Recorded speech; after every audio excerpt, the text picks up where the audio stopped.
Decades later, the lessons remained. The precision of hands, the persistence of belief, and the eternal question. February 1945, 30,000 feet above the frozen heart of Germany. A lone silver Mustang slices through thin air, its nose pointed at the ground wings, trembling from speed. No propeller aircraft was ever meant to reach. Inside the cockpit, Lieutenant Frank Baylor can barely breathe. His oxygen mask rattles against his face. The altimeter spins like a clock possessed by madness itself. The dive had started as a test. Now it feels like a suicide note written in vapor trails across the European sky. 700 miles per hour, 710, 720. The radio operator on the ground mutters numbers that sound like prayers. The radar blip falls faster than anything human-built should ever move. Engineers in the control hut stare at the scope in absolute disbelief. That cannot be right, one whispers. It is a propeller plane, not a meteor screaming toward Earth. But the numbers do not lie. At 720 miles per hour, this Mustang should have disintegrated. Every manual, every calculation, every test said so with certainty. The precision of hands, Compressibility should have locked the controls. Frozen snapped the wings like dried timber, turned the aircraft into a coffin tumbling through clouds. Yet somehow the plane holds together. Baylor feels the stick lighten in his grip. A tremor runs through the airframe. Then something impossible happens. Stillness. Pure, perfect stillness. He is not flying anymore. He is riding something else entirely, a wave of air so smooth and cold it feels like sliding through liquid glass. For 6 eternal seconds, the P-51 becomes a silver bullet screaming through the laws of physics themselves. On the ground at Leiston Airfield, men pour out of hangars like ants from a disturbed nest. The sound hits them half a second late. A rolling thunder that rattles their helmets, shakes the windows, makes the earth itself seem to flinch. Some swear it was not sound at all but pressure. The sky recoiling from what just happened above it. Then the radio crackles with static and a voice. Baylor's voice, impossibly calm, clipped with military precision, steady as a man ordering breakfast. "Control, this is Mustang Red 2. I think I just met God, and he drives fast. He levels out at 5,000 feet. The engine is smoking.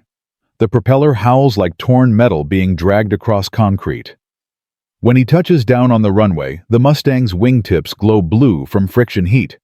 Every gauge on the instrument panel has shattered. Needles frozen at impossible readings. The ground crew stands in stunned silence, afraid to approach. His commanding officer rushes across the tarmac boots, pounding face red with confusion and fury. "How the hell did you keep it together up there? Lieutenant? How did this plane not tear itself apart?" Baylor climbs out of the cockpit, slowly, legs shaking, and rips off his oxygen mask. He points across the frozen runway to a short, grease-stained mechanic standing by the fuel drums, wiping his blackened hands on an oil rag, a cigarette hanging from his lip, like he just fixed a broken lawnmower.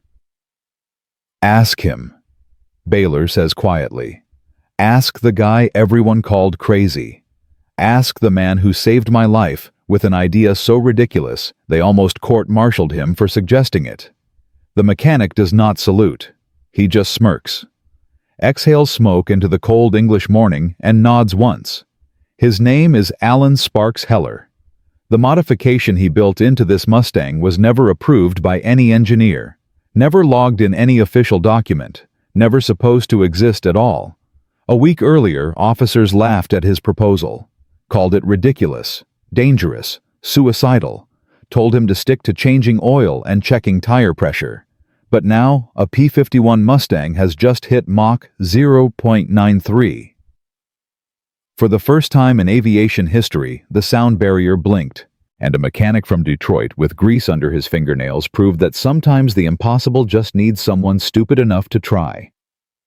This is the story of how one man's forbidden genius changed aerial warfare forever. How a modification done in secret in defiance of every rule saved thousands of lives and rewrote the future of flight itself. But to understand what Alan Heller did, we must first understand the terror that haunted every fighter pilot in 1945. A terror that had no face, no bullets, no bombs. a terror written in mathematics and sealed with blood.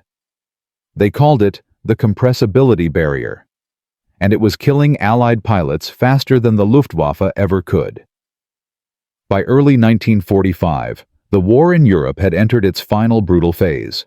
The Third Reich was collapsing, but its Luftwaffe still had teeth. German pilots flew jets, now Messerschmitt Me 262s, that could outrun anything the Allies put in the sky. American P-51 Mustangs ruled the daylight skies over Europe, escorting bombers deep into Germany, dogfighting enemy interceptors, strafing ground targets with ruthless efficiency. But there was a problem growing deadlier by the week. A problem that had nothing to do with enemy bullets and everything to do with speed itself. Pilots called it hitting the wall. At around 600 miles per hour in a steep dive, something terrifying happened. The controls would suddenly lock solid. The stick would not move no matter how hard you pulled. The rudder pedals turned to concrete. The aircraft would continue diving, accelerating, screaming toward the ground, while the pilot fought uselessly against physics. Most never pulled out. They slammed into fields, forests, cities at terminal velocity. The impact craters were 20 feet deep. There was nothing left to bury. Between January and March 1945, the 8th Air Force lost 43 Mustangs this way. 43 pilots dead, not from flak or gunfire, but from trying to fly too fast. The official cause was always listed the same way. Compressibility failure. Unrecoverable dive. Pilot error. But it was not pilot error. It was a design limit written into the very DNA of propeller aircraft. At high speeds, air stops behaving like a fluid and starts acting like a solid wall. Shock waves form on the wings. Pressure builds unevenly across control surfaces. The aircraft becomes uncontrollable, a missile with a man trapped inside, screaming into his radio as the altimeter unwinds toward zero. Engineers at Wright Field knew about the problem. They had known since 1943. Wind tunnel tests proved it. Mathematics confirmed it. A propeller-driven fighter could not safely exceed Mach 0.75 without catastrophic airflow disruption. The P-51 Mustang was already pushing that limit. Its Rolls-Royce Merlin engine was a masterpiece of British engineering, powerful and reliable. But at 30,000 feet, where air is thin and cold, the engine lost nearly 40% of its output. Pilots needed every ounce of power just to maintain altitude during combat. Diving at full throttle was suicide. Pulling out required strength most men did not have. The solution seemed simple. Do not dive past 500 miles per hour. Do not push the aircraft beyond its design limits. Stay alive by staying slow. But war does not allow you to stay slow. When a Messerschmitt is on your tail, spitting cannon fire, you dive. When ground targets need destroying, you dive. When your wingman is in trouble, you dive. And sometimes, you do not come back up. The pilots knew this. They lived with it every mission. They wrote letters home before takeoff. They made jokes about meeting St. Peter at terminal velocity. They flew anyway because the job demanded it. But in the hangars, in the machine shops, in the quiet hours after midnight, when mechanics worked by lamplight, one man refused to accept it. His name was Alan Sparks Heller. He was 26 years old. Born in Detroit in 1918, raised in the shadow of automobile factories where engines were religion and speed was salvation. His father built tools at Packard. His mother stitched military uniforms long before America entered the war. Alan grew up surrounded by the smell of oil and hot metal. By age 12, he could disassemble a carburetor blindfolded. His heroes were not soldiers or politicians, but the mechanics who could resurrect dead engines with nothing but intuition and a wrench. He never went to engineering school, could not afford it, did not need it. He learned in scrapyards and back alley garages, places where theory meant nothing and results meant everything. He understood machines the way some men understand music, instinctively, emotionally, as if engines spoke a language only he could hear. When the draft came in 1942, Heller did not wait to be called. He enlisted immediately, hoping to work on aircraft. The recruiters saw his lack of formal education and laughed. No degree, no chance, they told him. But he passed every mechanical aptitude test with perfect scores. Within weeks at Chanute Field, instructors stopped laughing. They found him rebuilding a condemned radial engine that had been written off as unsalvageable. When asked how he learned to do it, Heller shrugged and said the engine told him what was wrong. You just have to listen. By 1943, he was in England assigned to the 355th Fighter Group, the Mustang men. He immediately earned a reputation. Some called him brilliant. Others called him dangerous.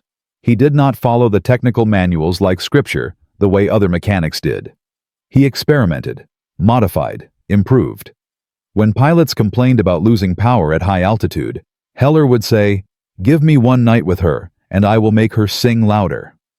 His tent was a chaos of tools, sketches, disassembled superchargers, and half-empty coffee cans.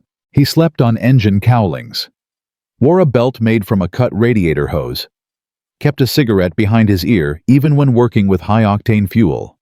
The other mechanics thought he was insane. But when their planes flew faster, climbed higher, hit harder, they stopped complaining. Then came the winter of 1945. The losses from compressibility were mounting. Pilots were afraid to dive, afraid to chase, afraid to fight the way they needed to fight. Morale was cracking. Heller spent nights lying awake in his cot listening to engines warm up before dawn missions, hearing the fear in their sound. One night in late January, he walked into the hangar alone, pulled a Mustang's cowling, and stared at the Merlin engine by flashlight. He traced fuel lines with his fingers, studied the supercharger layout, the intercooler, the boost control system, and suddenly he saw it. The flaw, the choke point, the reason the engine strangled itself at altitude. It was small, hidden under layers of tubing and regulation. But to Heller it was obvious. The two-stage supercharger was designed to switch automatically at a preset altitude, but the transition caused a pressure lag, a momentary loss of power exactly when pilots needed it most. The intercooler, meant to cool compressed air before it entered the engine, was bleeding off pressure in thin atmosphere. It was like trying to breathe through a straw at the top of a mountain. Efficient on paper, deadly in reality. Heller grabbed a grease pencil and sketched directly on the engine cowling. A bypass valve, a manual override, a direct feed from the compressor to the manifold. He could reroute the airflow, skip the intercooler during climbs, flood the cylinders with denser air for a few critical seconds. It would be hot, dangerous, possibly catastrophic. But it would give pilots 10 seconds of pure unregulated power. 10 seconds to pull out of a dive that would otherwise kill them. He showed the sketch to his crew chief the next morning. The man stared at it like Heller had drawn a bomb. "You cannot do this," the chief said. "This violates every engineering protocol. One mistake and the engine explodes." Heller lit a cigarette and smiled. "Then I better not make a mistake." He worked on the modification in secret. 3 nights, no sleep, no approval, no permission. He pulled parts from damaged aircraft, bent tubing by hand, rewired the supercharger clutch for manual control, installed a crude lever in the cockpit, unmarked, unofficial, connected to nothing in any manual. When he finished, the Mustang looked normal from the outside.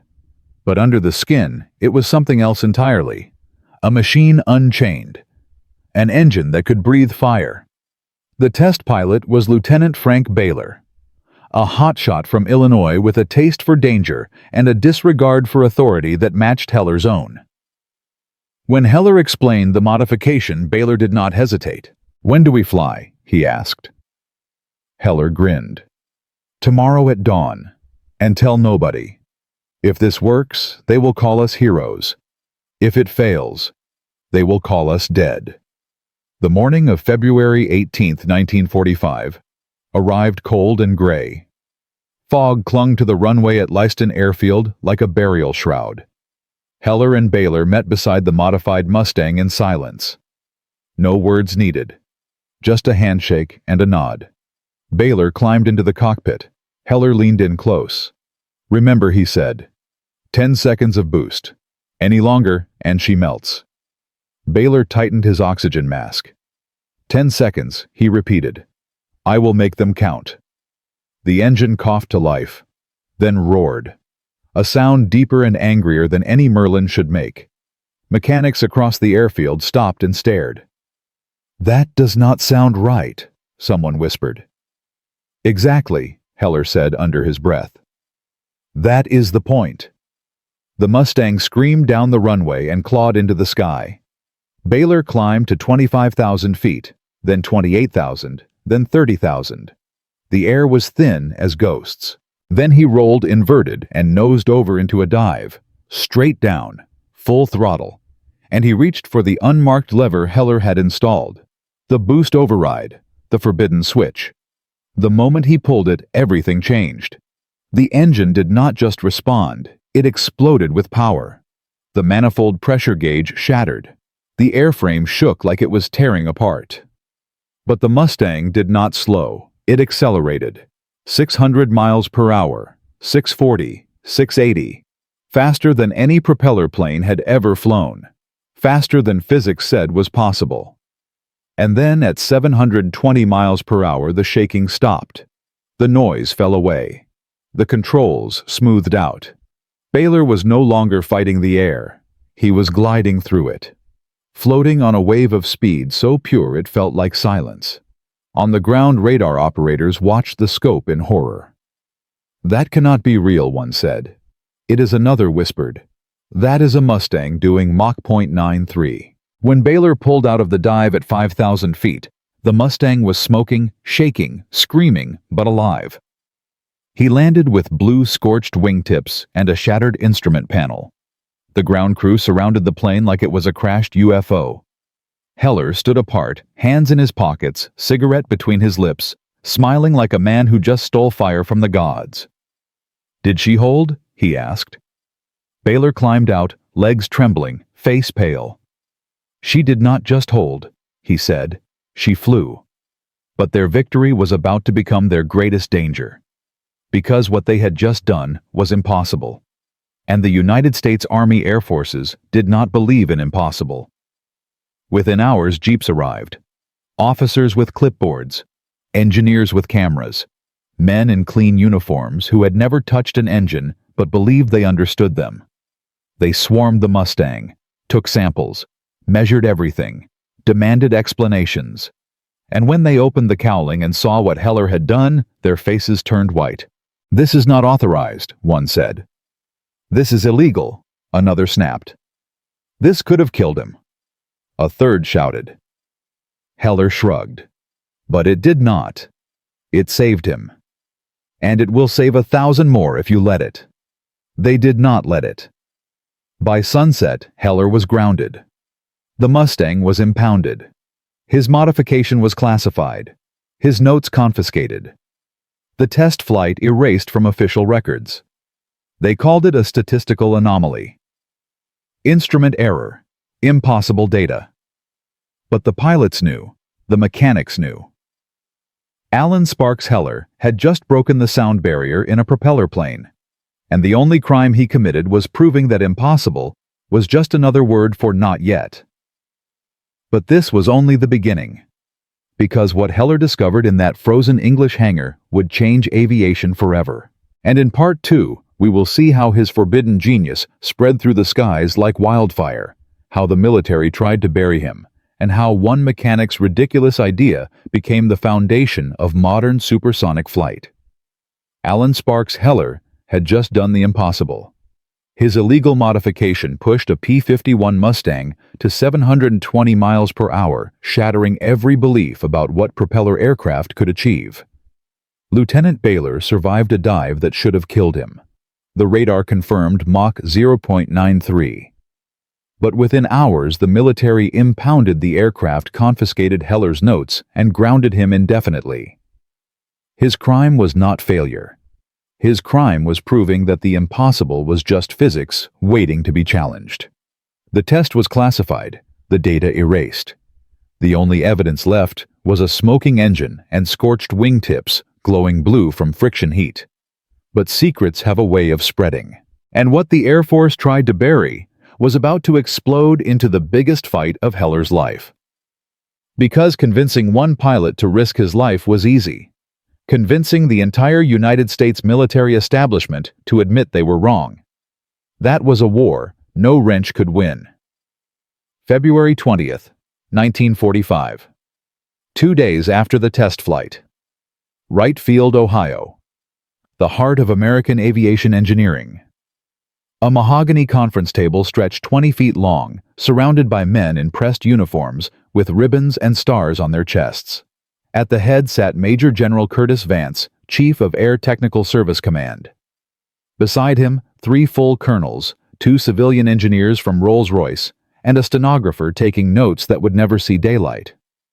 At the far end alone sat Alan Sparks Heller in his grease-stained uniform, hands folded, jaw set. No lawyer, no advocate. Just him and the truth he could not prove because they had taken all his evidence. General Vance opened a manila folder marked classified in red ink. He did not look at Heller. He looked at the folder like it personally offended him. "Sergeant Heller," he said slowly, "do you understand why you are here?" Heller nodded once. "Because I made a plane fly faster than you thought possible, sir." The room went cold. Vance's face turned red.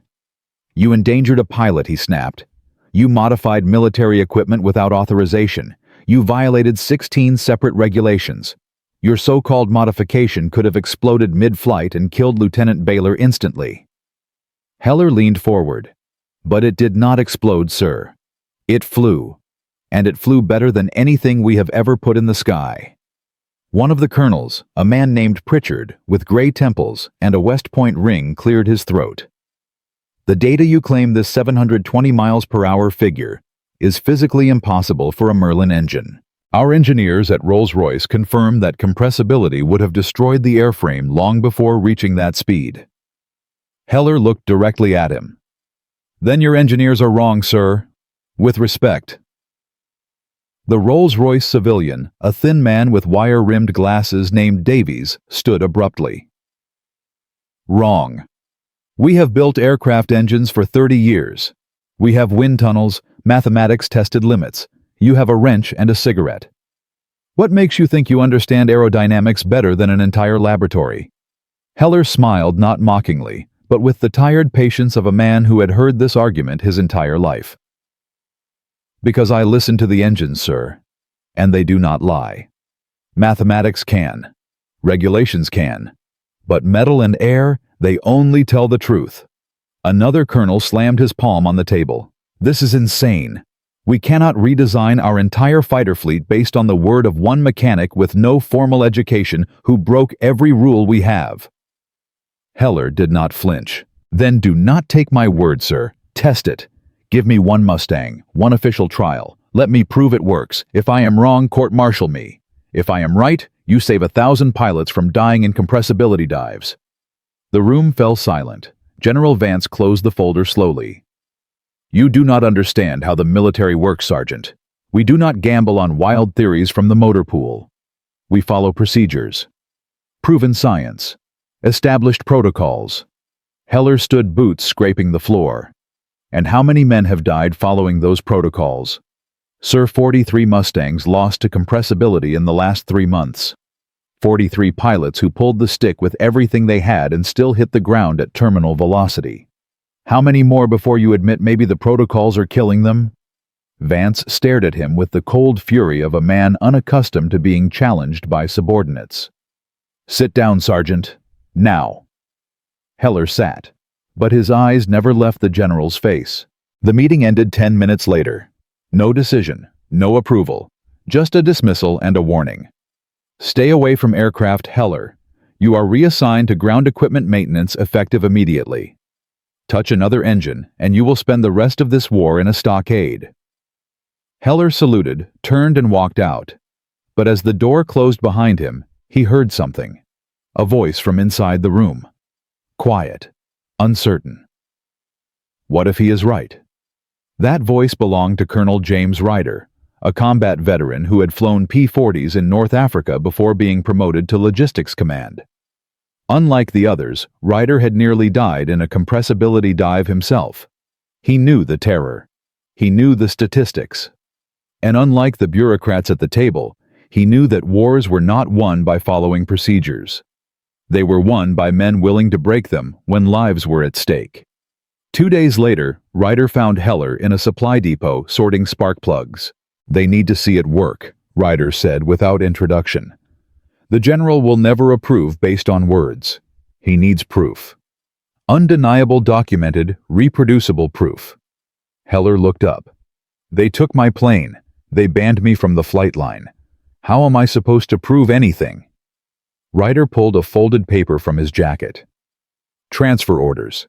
You are now assigned to my unit. Flight test coordination, unofficial, buried in paperwork. You will have access to 1 aircraft, 1 test window, 3 hours, no second chances. If you succeed, I will push this up the chain. If you fail, we both get court-martialed." "Understood." Heller grinned the first real smile in days. "When do we start tomorrow at dawn? And Sergeant, do not make me regret this." They shook hands, 2 men betting their careers on a modification that should not work but did. The aircraft assigned was not the original Mustang. That one had been shipped to a classified research facility. This was a fresh P-51D factory standard with a Merlin engine that hummed with regulation obedience. Heller spent the night transforming it. He worked alone in a locked hangar using tools borrowed from 3 different bases. The same bypass valve, the same supercharger rewiring, the same manual boost override hidden under an unmarked panel. By sunrise, the Mustang looked identical to every other fighter on the line. But under the skin, it was a revolution waiting to scream. The test was scheduled for February 25, 1945, at Wright Field's auxiliary runway. The official story was routine high-altitude performance evaluation. The real audience was carefully selected. General Vance, Colonel Pritchard, the Rolls-Royce engineers. A team of NACA scientists with instruments that could measure airspeed, pressure, temperature, and structural stress with precision no field radar could match. And most importantly, witnesses who could not be ignored or silenced. The pilot was not Baylor. He was still grounded under investigation for following Heller's orders. The new pilot was Captain Richard Wade, a test pilot with 200 combat missions and a reputation for flying anything once. When he saw Heller's modifications, he whistled low. "You are either a genius or a lunatic." Heller handed him a flight manual with a handwritten page inserted in the middle. 10 seconds of boost, no more. Any longer, and the engine will melt the cylinder heads and seize. Wade studied the instructions, then looked at Heller. "You have done this before, right? Once." Wade laughed. "Once. Perfect. Let us make it twice." The weather was gray and cold. Wind gusted across the runway, rattling the flags on the control tower. General Vance stood beside the NACA instrument van, with his arms crossed, face carved from granite. "If this fails, Colonel Ryder, you are finished." Ryder nodded. "If it fails, sir, I deserve to be." The Mustang engine roared to life. That same deep, angry growl that made mechanics stop and stare. Heller stood beside the wingtip, checking every connection one last time. Wade gave him a thumbs up from the cockpit. Heller stepped back, hands in his pocket, cigarette between his lips. He looked calm. Inside, his heart hammered like a piston at redline. Wade taxied to the runway, ran through his checks, and throttled forward. The Mustang lifted smoothly, climbing into the gray sky. At 10,000 feet, he engaged the first stage supercharger. Normal. At 20,000 feet, he switched to second stage. Still normal. At 28,000 feet, he leveled off, rolled inverted, and nosed over into a vertical dive.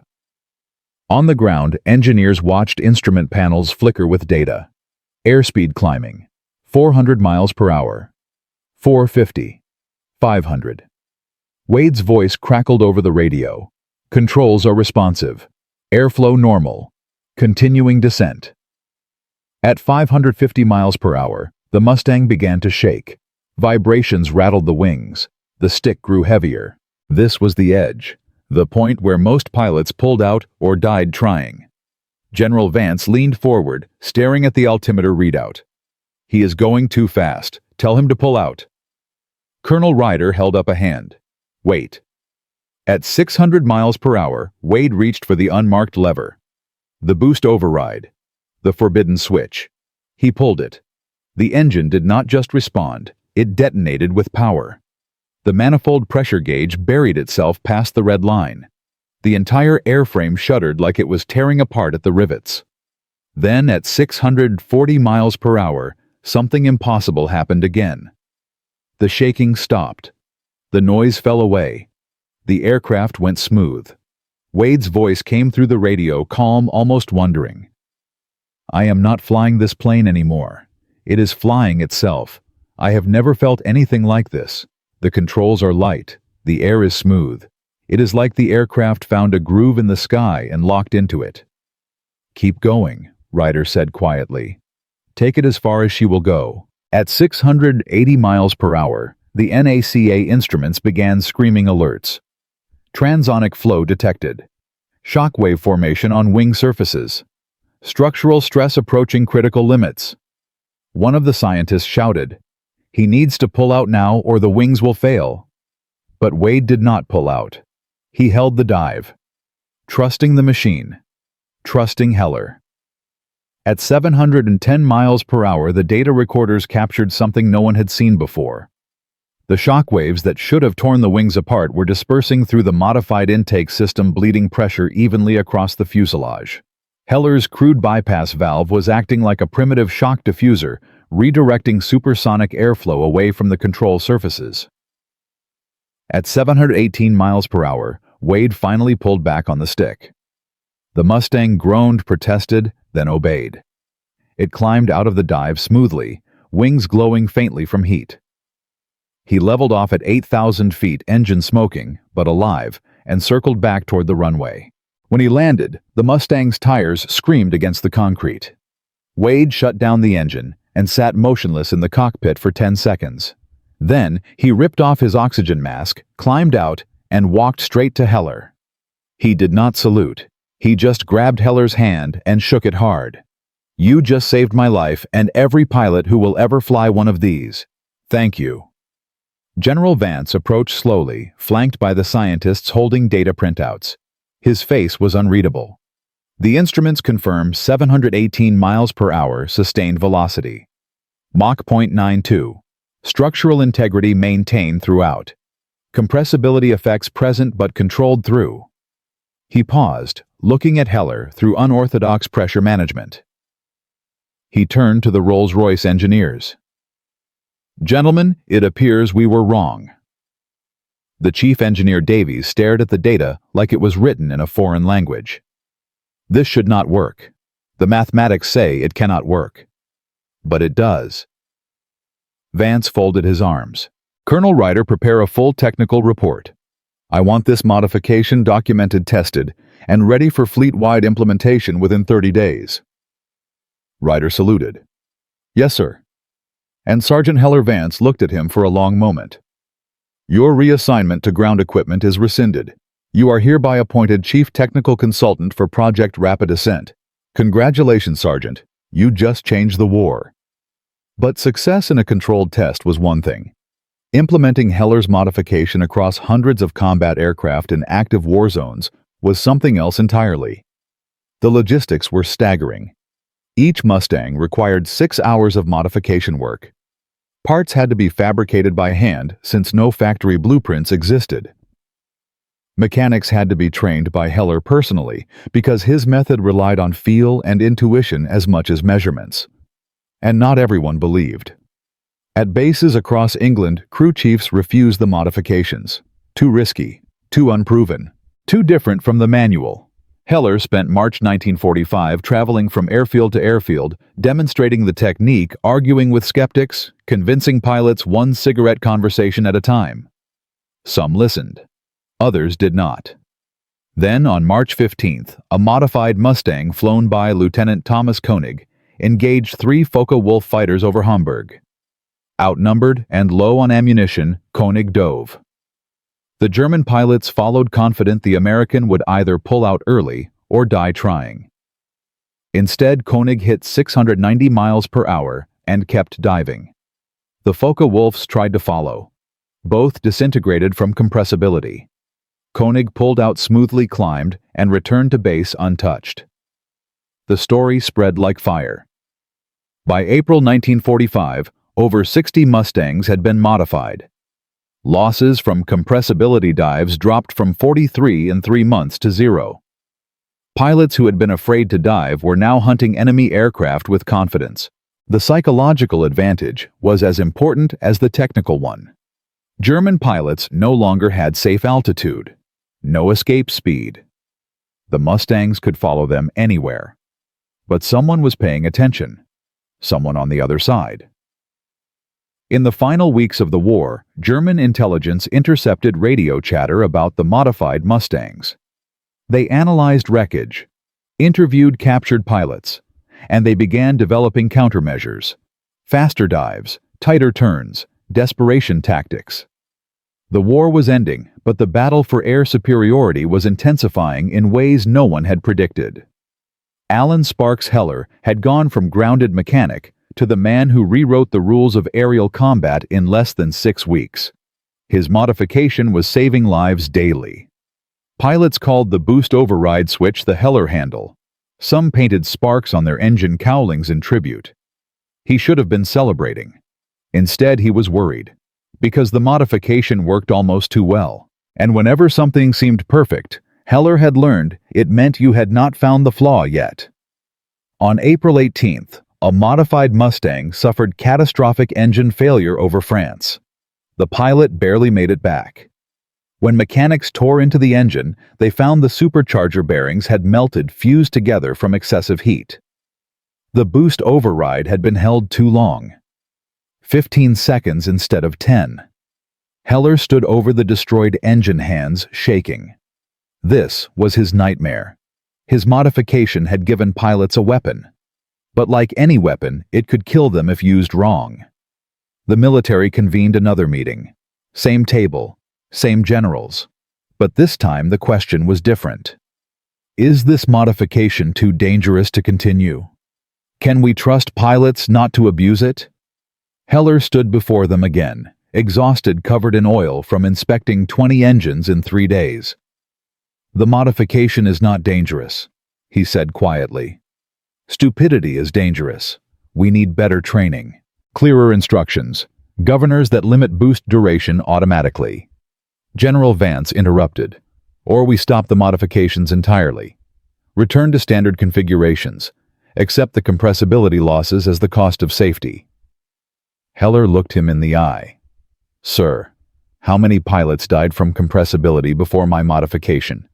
43 in 3 months. How many have died from my modification being used wrong? 1. I will take those odds, and so would every pilot flying combat right now. The room fell silent. Vance nodded slowly. Approved. But you personally will train every pilot. You will install governors on every aircraft. And if one more pilot dies from misuse, this program ends. Understood? Understood, sir. Alan Sparks. Heller walked out of that meeting knowing the fight was not over. It had just changed shape. He had proven the modification worked. Now he had to prove men could be trusted with it. But as he stepped into the cold Ohio evening, a telegram arrived at the base communications center. Marked urgent. Classified. Addressed to General Vance. It contained 6 words that would change everything. Germans testing similar system. Source reliable. The enemy had noticed. And they were adapting. What started as one mechanic's ridiculous idea had become an arms race. And in Part 3, we will see what happened when Heller's forbidden genius reached the front lines in full force, how the Germans responded with desperation and brilliance, and how one final mission would prove whether his modification could truly change the outcome of the war. Because the real battle was just beginning. Alan Sparks Heller transformed aerial warfare with a modification the military called impossible. His bypass valve pushed P-51 Mustangs past 720 miles per hour, shattering the compressibility barrier that killed dozens of Allied pilots. After proving his design in official tests, the Air Force approved fleet-wide implementation. By April 1945, 60 modified Mustangs ruled European skies. Pilots who once feared diving now hunted German fighters with confidence. Losses from compressibility dropped to zero, but success drew attention. German intelligence intercepted radio chatter about the mysterious American aircraft that could dive faster than physics allowed. They analyzed wreckage from destroyed Focke-Wulfs. They interviewed captured Luftwaffe pilots who described Mustangs vanishing into vertical dives and emerging untouched while their pursuers disintegrated. The telegram that reached Wright Field on April 18th contained 6 words that changed everything. Germans testing similar system. Source reliable.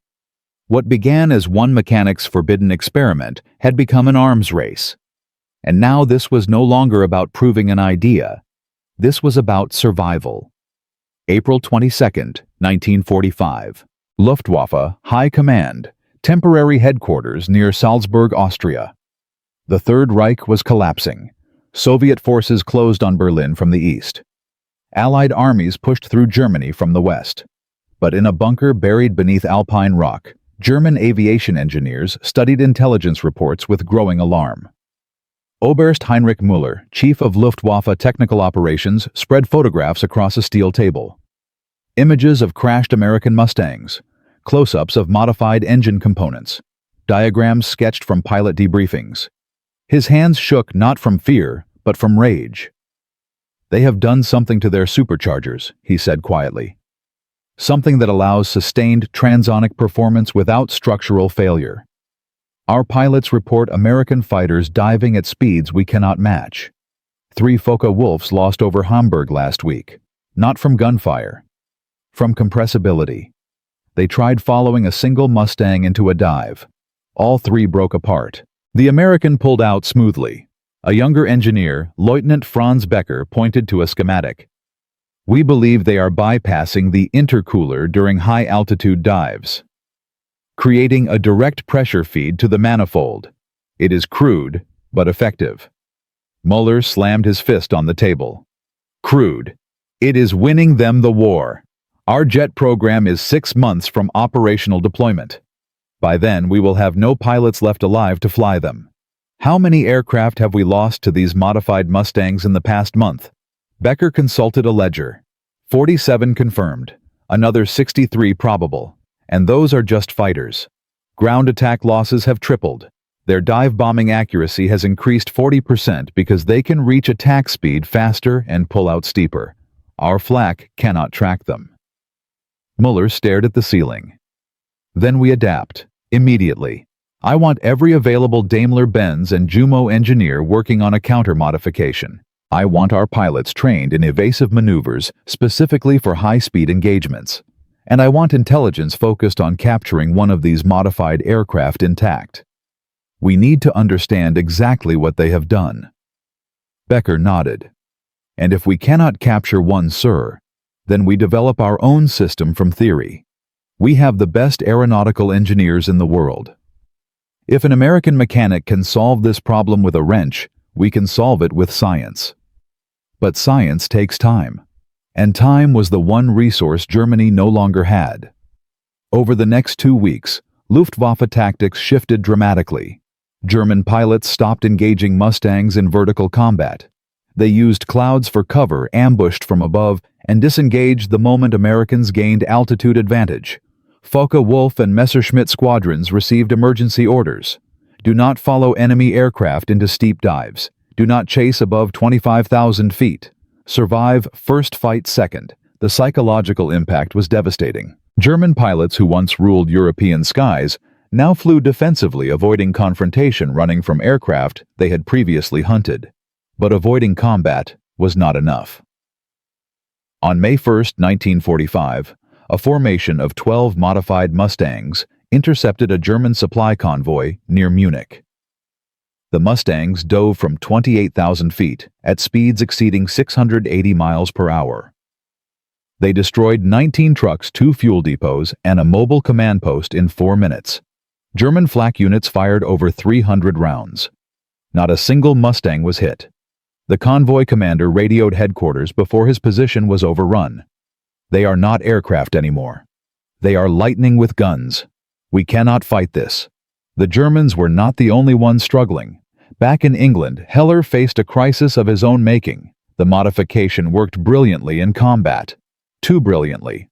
Pilots pushed the boost override longer than recommended, chasing glory and kill counts. On May 3rd, 2 modified Mustangs suffered catastrophic engine failures within hours of each other.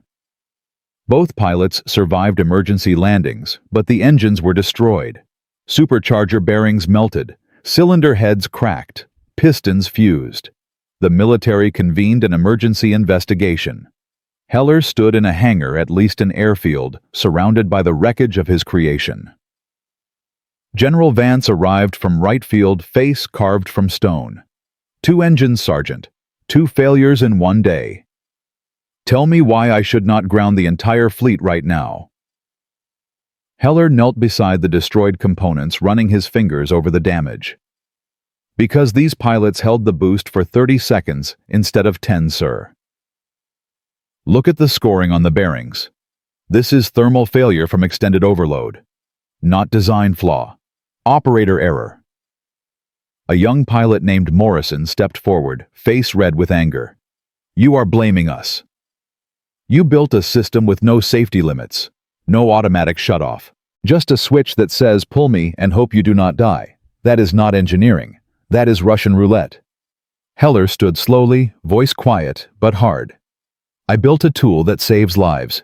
You are using it like a toy. The boost override gives you 10 seconds of emergency power to escape compressibility or evade enemy fire. It is not a game. It is not for showing off. Every pilot received training. Every aircraft has a placard with clear instructions. If you ignore them, that is not my fault. Morrison stepped closer. My squadron lost a good man today because your system failed. Heller met his eyes. Your squadron lost a man because someone thought rules did not apply to them. I am sorry for your loss, but I will not take responsibility for stupidity. The hangar fell silent.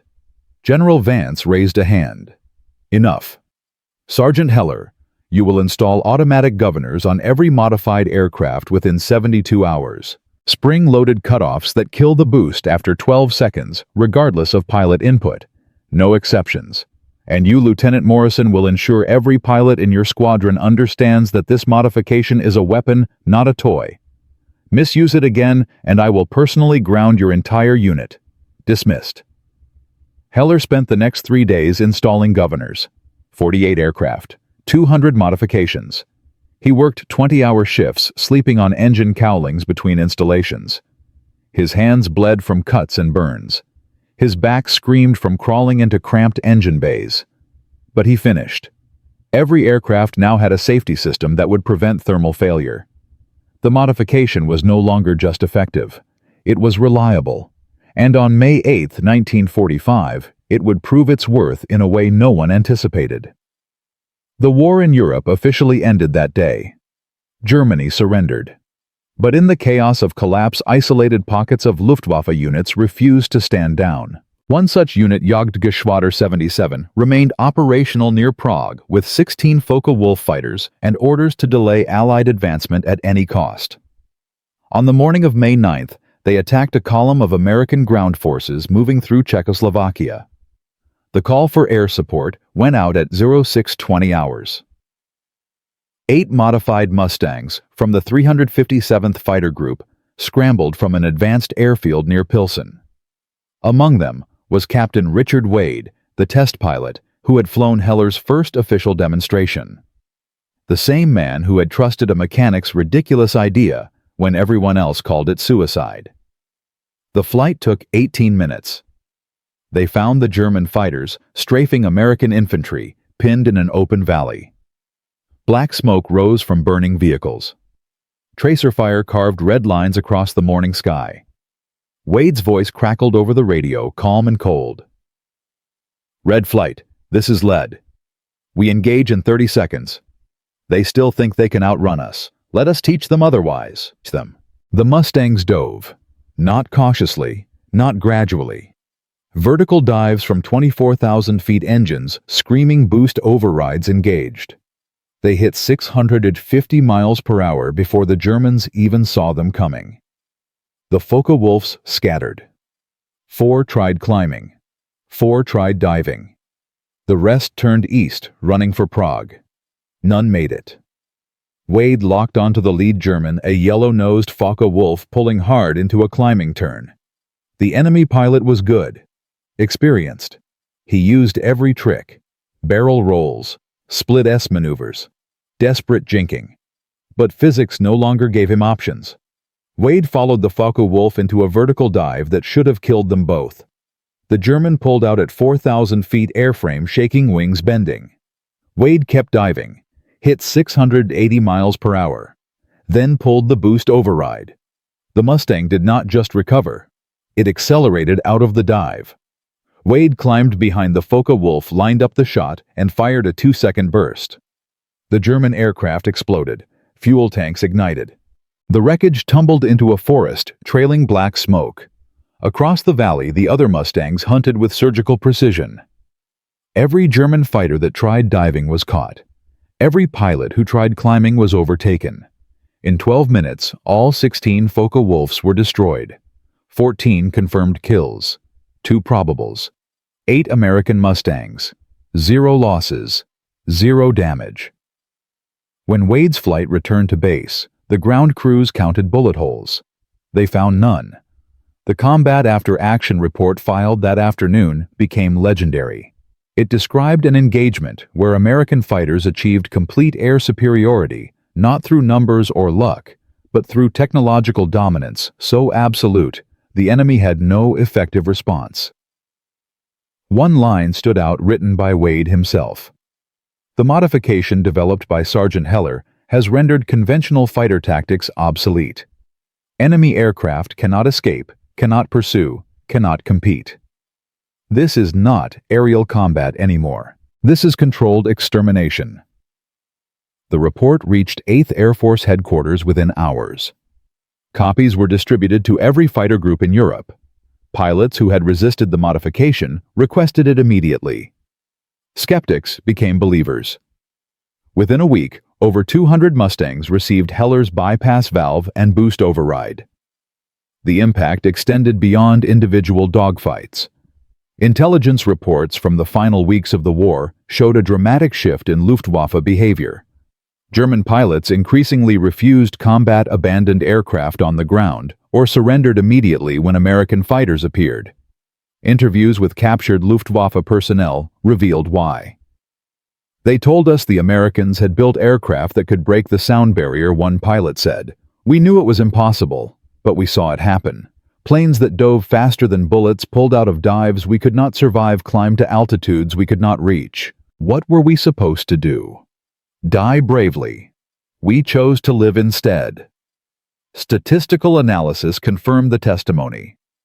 In April 1945, before widespread modification deployment, 8th Air Force Mustangs averaged a 3-to-1 kill ratio against Luftwaffe fighters. By mid-May, after full implementation, the ratio jumped to 17-to-1. Air-to-ground effectiveness increased by 42%. Pilot survival rates rose by 38%.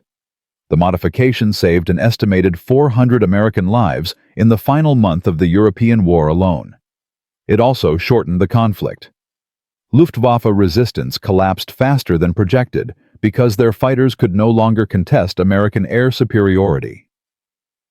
German ground forces lost air cover. Supply lines were destroyed. Troop movements were strafed into oblivion.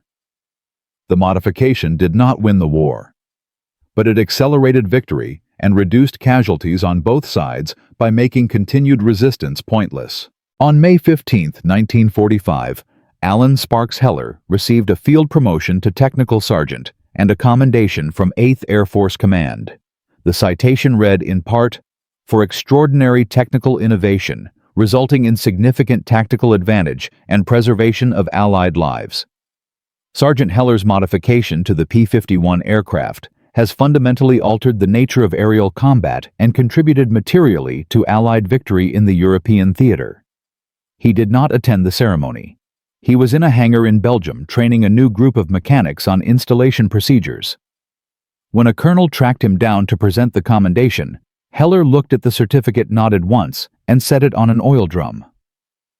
"I appreciate the recognition, sir," he said, "but I have 30 more aircraft to modify before sunset." The colonel stared at him. "You just changed the course of history, and you want to keep working." Heller lit a cigarette, exhaled smoke, and smiled. "History does not need me to watch it change, sir. It needs me to make sure the engines keep running." That was who he was. Not a glory seeker, not a hero chasing fame, just a mechanic who saw a problem, fixed it, and moved on to the next one. But the world was not done with him yet. The modifications spread beyond Mustangs. Engineers at Republic Aviation requested technical specs for application to P-47 Thunderbolts. Grumman studied the system for potential naval fighter use. Even the British RAF expressed interest in adapting the design to their late-model Spitfires. Heller's crude bypass valve, built by hand in a freezing English hangar, became the foundation for supercharger optimization across multiple aircraft types. Post-war analysis revealed something even more remarkable. The principles Heller discovered through intuition and experimentation matched theoretical work being conducted independently by NACA scientists researching transonic aerodynamics. But Heller reached the same conclusions 18 months earlier, using nothing but a wrench, a grease pencil, and the willingness to ignore everyone who said it could not be done. His modification proved that innovation does not require laboratories or degrees. It requires observation courage and refusal to accept limits as permanent. By June 1945, over 400 Allied aircraft flew with variations of Heller's system. The war in the Pacific still raged, and plans were underway to deploy modified Mustangs against Japanese targets. But that deployment would never happen. The atomic bombs dropped on Hiroshima and Nagasaki ended the war before Heller's modification could prove itself in the Pacific theater. Alan Sparks Heller returned to the United States in September 1945. He was 27 years old. He had changed aviation history. He had saved hundreds of lives. He had turned impossible into inevitable. And when he stepped off the transport ship in New York Harbor, no one recognized him. No cameras, no reporters, no parades, just another mechanic in a worn uniform carrying a duffel bag and a toolbox disappearing into the crowd. But his story was not over, not by a long way. Because what happened to the man who broke the sound barrier before anyone thought it possible? What became of the modification that changed aerial warfare? And what lessons did the world learn, or fail to learn, from one mechanic's refusal to accept the word impossible? In Part 4, we will discover the final chapter. The one history almost forgot. The one that proves genius does not need recognition to matter. It just needs to be true. Alan Sparks Heller started with nothing but a wrench and an idea everyone called insane. He modified a P-51 Mustang in secret, pushed it past 720 miles per hour, and shattered the belief that propeller aircraft could never touch the sound barrier. After proving his design in official tests, the military deployed his modification across hundreds of fighters. By May 1945, modified Mustangs dominated European skies with a 17-to-1 kill ratio. German pilots refused combat. Luftwaffe resistance collapsed. Heller's forbidden genius shortened the war and saved an estimated 400 American lives in the final month alone. He changed aviation history before his 28th birthday. But what happened to the man who broke physics with his bare hands? Where did genius go when the guns fell silent? This story has one final twist that almost no one knows. Because sometimes success comes with a price no metal can repay. And sometimes the greatest innovations vanish into silence, remembered only by those who understood what they truly meant. September 12, 1945. Alan Sparks. Heller stepped off a transport ship at New York Harbor carrying a duffel bag, a toolbox, and a commendation letter he had never read. No cameras waited. No reporters shouted questions. No parade marched in his honor. The war was over. Millions of soldiers were coming home. One mechanic from Detroit disappeared into the crowd like rain into an ocean. He took a bus to Michigan. 48 hours of rattling through countryside, still adjusting to peace.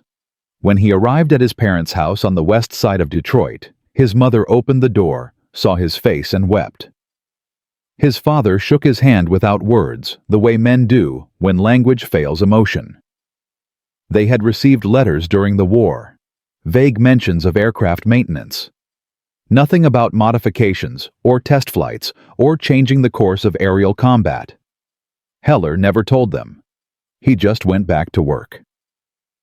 Within a week, he was employed at his uncle's machine shop, the same place he had learned to fix carburetors as a boy. The shop repaired industrial equipment now. Lathes, drill presses, factory machinery. Nothing that flew. Nothing that screamed through thin air at impossible speeds. Just honest, slow work for honest pay. His uncle asked once about the war. Heller said it was loud and cold, and he was glad it ended. That was all.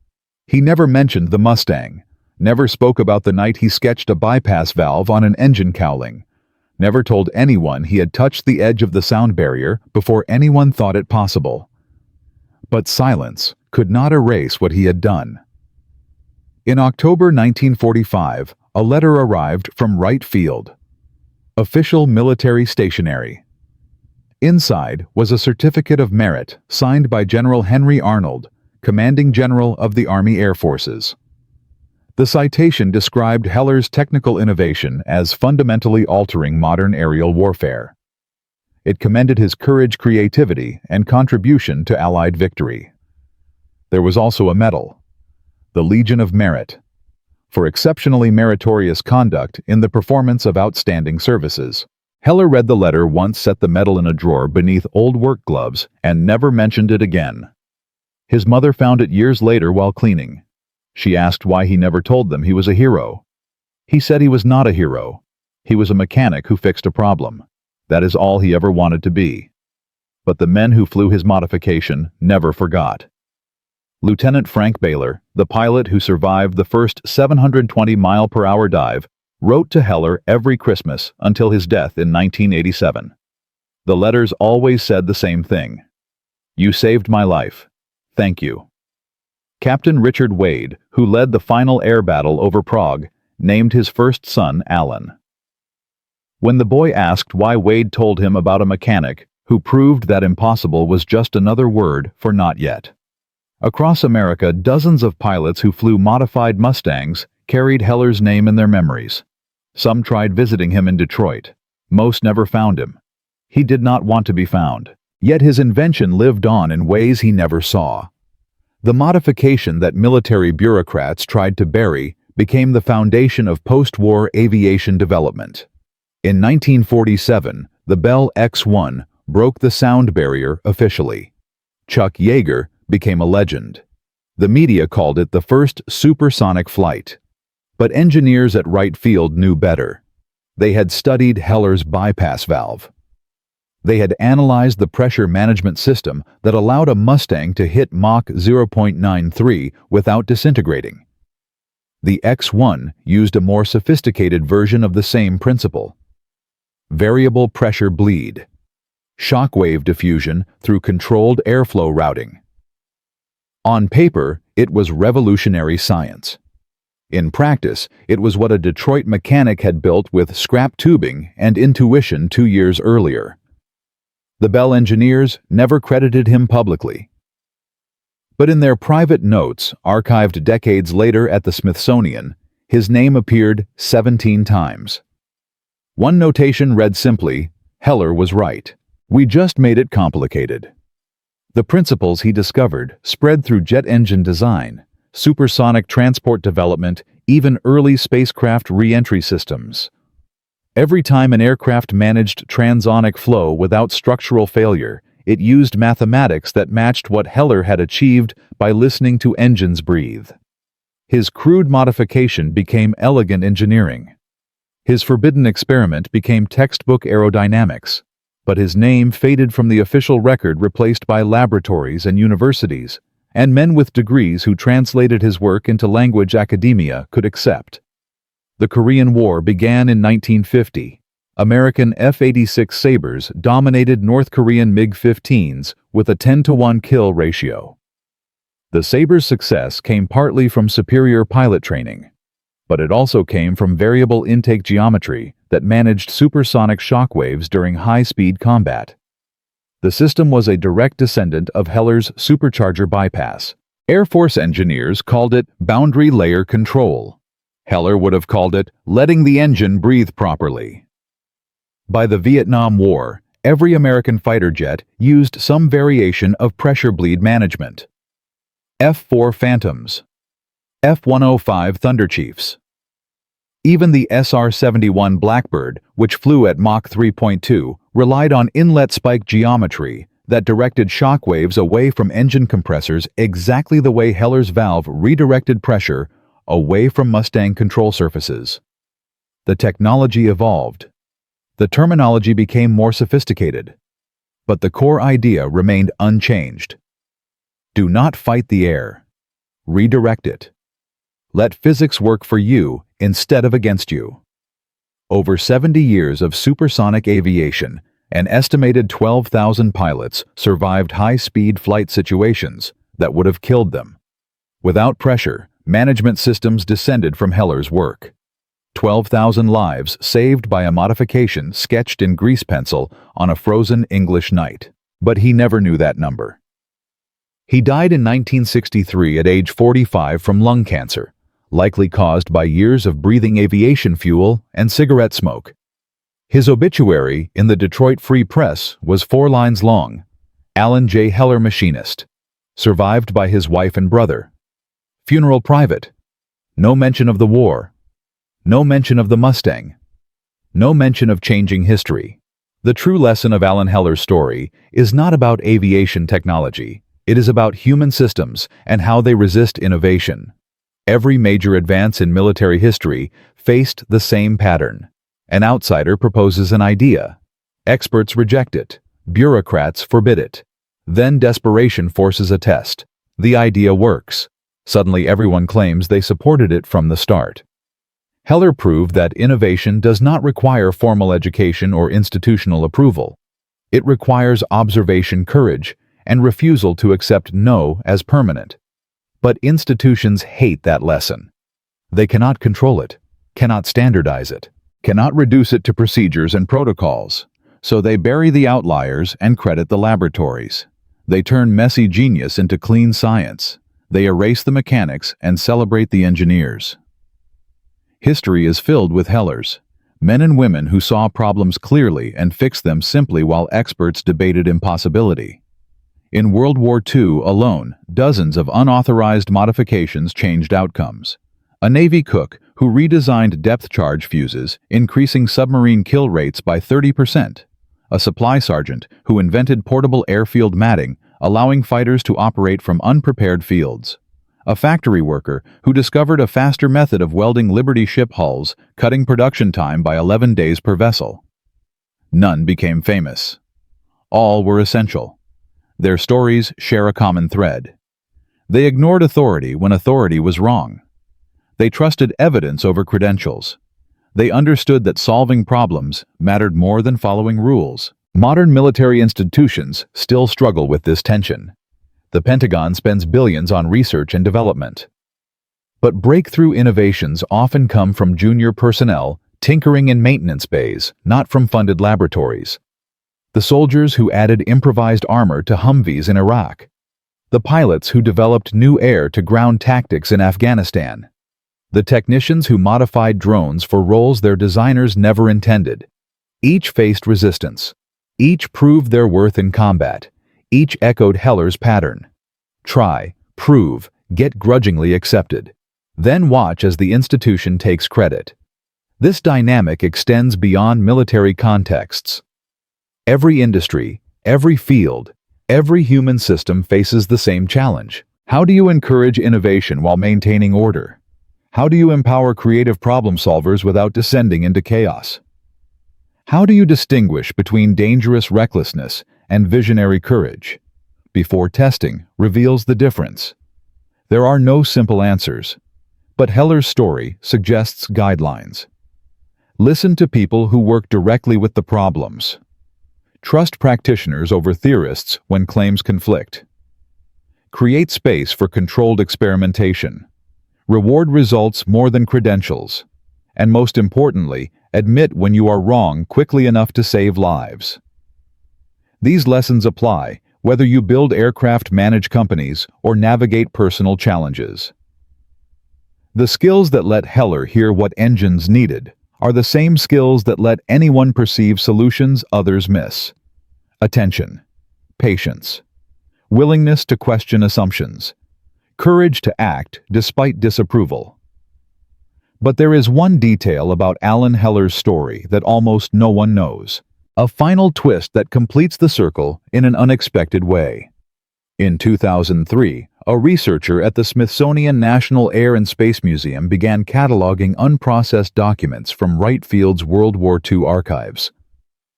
Deep in a mislabeled box marked Engine Maintenance Reports, 1944-45, she found a notebook. Leather-bound, oil-stained, filled with sketches, calculations, and handwritten observations in fading pencil. The handwriting matched documents signed by Alan Heller. But the notebook contained more than just the supercharger bypass design. It contained 37 other modifications. Ideas for improving fuel efficiency, reducing engine weight, increasing high-altitude performance, managing propeller tip vortices. Each concept was annotated with test results and refinements. Some had been implemented during the war without Heller's knowledge. Others were marked rejected by engineering review, but later appeared in post-war jet designs. One sketch showed a variable geometry inlet system nearly identical to what the F-14 Tomcat would use 30 years later. The notebook proved Heller was not just a lucky mechanic who stumbled onto one good idea. He was a systematic innovator whose intuitive understanding of aerodynamics exceeded most trained engineers of his era. The Smithsonian researcher published her findings in an aviation history journal in 2005. The article was titled, "The Forgotten Genius of Alan Heller." It received minimal attention outside academic circles, but it reached a few people who mattered. In 2007, the Air Force officially recognized Heller's contributions during a ceremony at Wright-Patterson Air Force Base. His surviving family, a brother, and 3 nieces attended. They accepted a posthumous citation and heard for the first time what their quiet uncle had accomplished. One niece said afterward that she wished he had lived to see himself honored. But another said something wiser. He would not have cared about the ceremony. He only cared that the planes flew faster and the pilots came home. That was always enough for him. Today, Heller's notebook sits in a climate-controlled archive at the Smithsonian. His original bypass valve recovered from the first modified Mustang is displayed in the museum's World War II aviation section. A small placard explains his contribution in 3 sentences. Most visitors walk past without stopping. But pilots notice. They always notice. Because they understand what it means to trust a machine with your life. They know that someone somewhere built that machine better than regulations required. Someone cared enough to make it work when everyone said it could not. Someone like Alan Sparks Heller. His modifications saved 400 lives during the war. The systems descended from his work have saved 12,000 more over 70 years. That is his legacy. Not medals or recognition, not fame or fortune, just metal and air and pilots breathing easier at 30,000 feet because one mechanic refused to accept impossible as an answer. From a grease-stained toolbox in a freezing English hangar to the foundation of modern supersonic aviation. From mockery and prohibition to validation and implementation. From one desperate idea to 70 years of technological evolution. Alan Sparks Heller proved that genius does not require permission. It only requires courage and a problem worth solving. He never became famous. He never wanted to be. But every time an aircraft breaks the sound barrier, every time a pilot survives a high-speed emergency, every time innovation triumphs over bureaucracy, his spirit flies with them. Because rules were made by people who never picked up a wrench. and physics only bends for those brave enough to push. That is the power of one man who listened when engines spoke, who trusted his hands more than manuals, who looked at the impossible and said not yet. If you know stories like this about unknown innovators who changed history from the shadows, share them. The world needs reminding that progress does not always wear uniforms or carry credentials. Sometimes it just carries a toolbox and refuses to quit. Subscribe to discover more forgotten heroes whose ridiculous ideas became the foundations of the world we live in today. Because history is not made by those who follow the rules. It is made by those who break them for the right reasons. Alan Sparks.